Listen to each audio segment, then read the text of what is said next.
to try to elicit from the students and make sure that they understood. And then,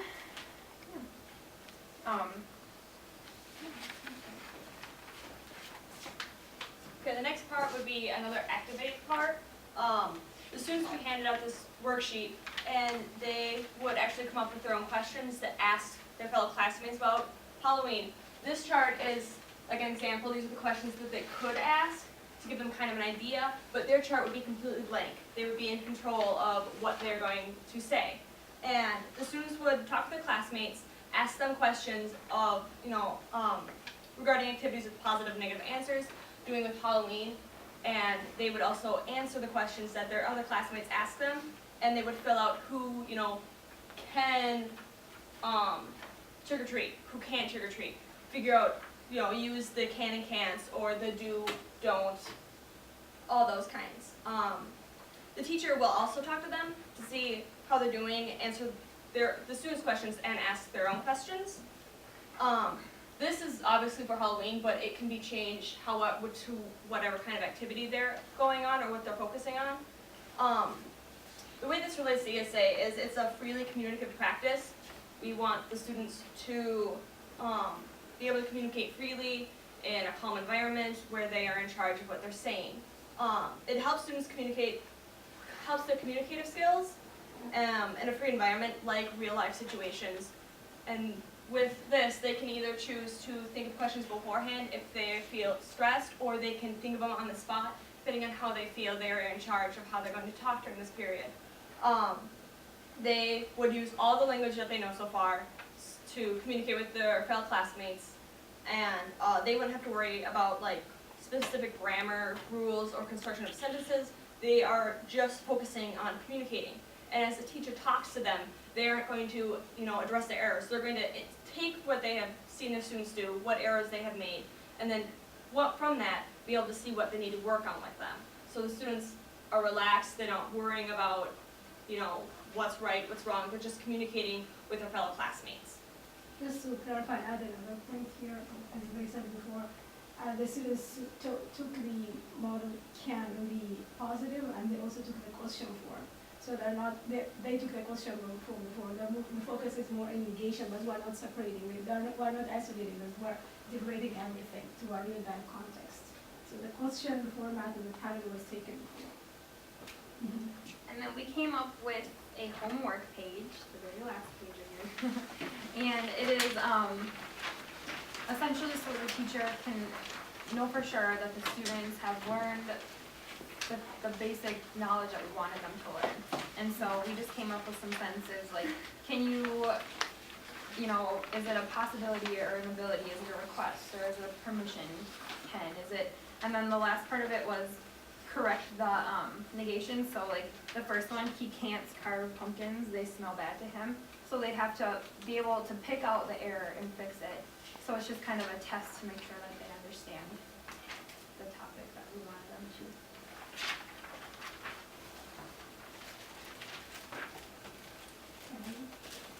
Oh, and then, so we thought that it would be a good idea to come up with possible problems and then a solution for, with our lesson. And we kind of thought that we might have students who are on different levels. Some of them might be more advanced, some of them might be struggling with this. And so we thought that the solution would be having, just making sure that the teacher would explain to the students that were more advanced, we'll be covering that, topic on a later date, and making sure to focus on those students that are, having problems so that they can get up to par.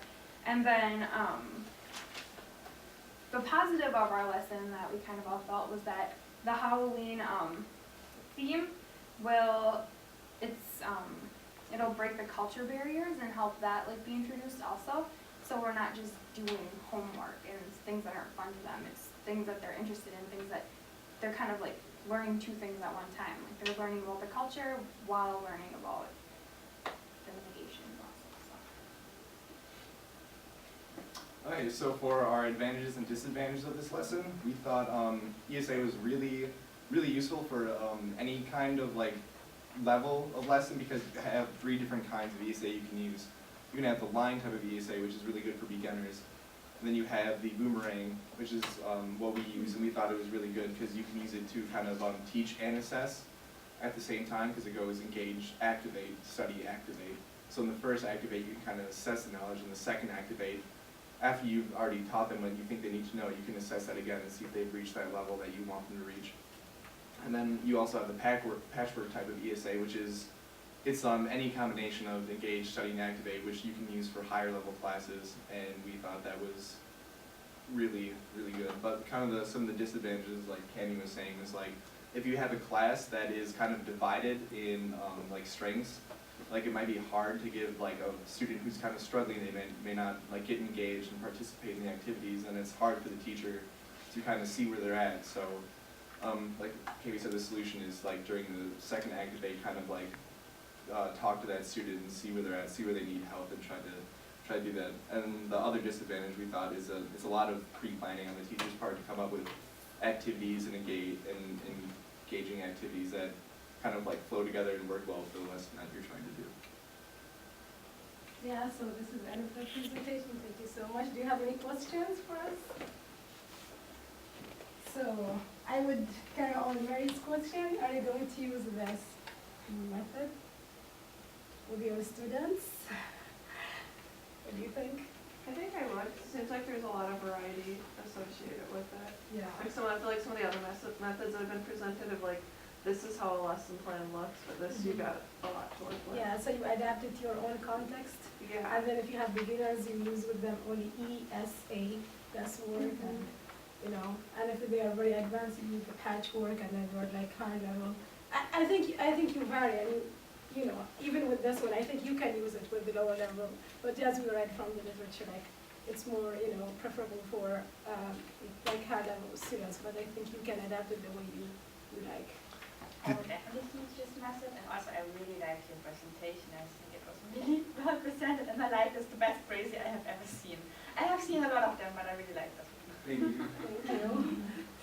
Yeah, I think we have had a good team together, and we kept like emailing each other in meetings. So, like you can also use the meeting, the actual meetings together, the physical one. But we did lots of emailing to each other, and you know, helping each other through email. It works out a lot. You can use that for the third presentation. As you guys worked through this method, did you guys find this to be a method that you liked and would? Oh, most definitely. Yes, Like yeah. it's just the fact that it's so flexible. Like you're not like kind of required to teach like grammar specifically or like memorization of vocab. You can kind of adjust it to whatever you're doing. So Yeah. you have like a couple of activities just kind of like sort away as you're teaching, and you just kind of trying to throw together a lesson plan. You can always just use ESA and just put those activities where they go and base your lesson off that. So it's more like an approach. Yeah. Because Good. even me, like, I could see myself using it, and I'm not a TESOL major. Yeah. So even for it branches out to other things, I really liked it. I thought it was really. When I told Cami we should come up with disadvantages for our like ESA, she was like, but I think she was very emotional about it. But I think it's this and this. I said, yeah, write it down. This is an advantage. But we need to be honest. Yeah, so that's right. So as far as a language teaching approach, would you expect that at the end of the lesson the students have mastered whatever the material was that you were introducing? Is that an appropriate expectation?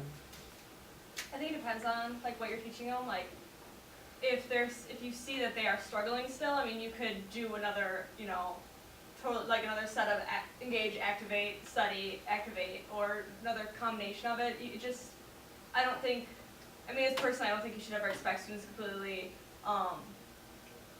master it like right away. You need to work on it, and I think that this gives you opportunity because I mean you can figure out exactly how they're. Yeah, and I think that's why we give them the homework to say why the students stand out and for the next carry on for the next class. Yeah, but we want our students to get used to the method, so like we are planning to use it with the other modal auxiliaries because we have a unit here. It was started with can and can't because it's so much used in the, you know, the real world use, you know, it's more than must and have to, you know.